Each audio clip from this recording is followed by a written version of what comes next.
Maghanap tayo ng isang leader na may kakayahan, may malasakit sa taong bayan, at may tapang na ipairal yung batas.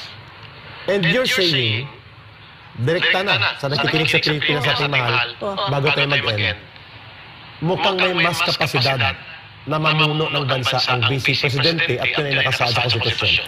Hindi ko sasabihin na period na yan.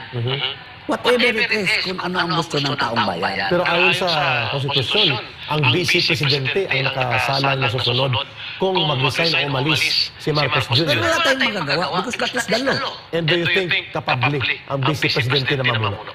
Well, she's a lawyer. And proven sa Davao. Ang proving sa Davao.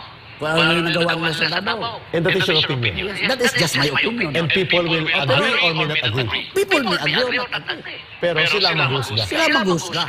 Kasi sila ang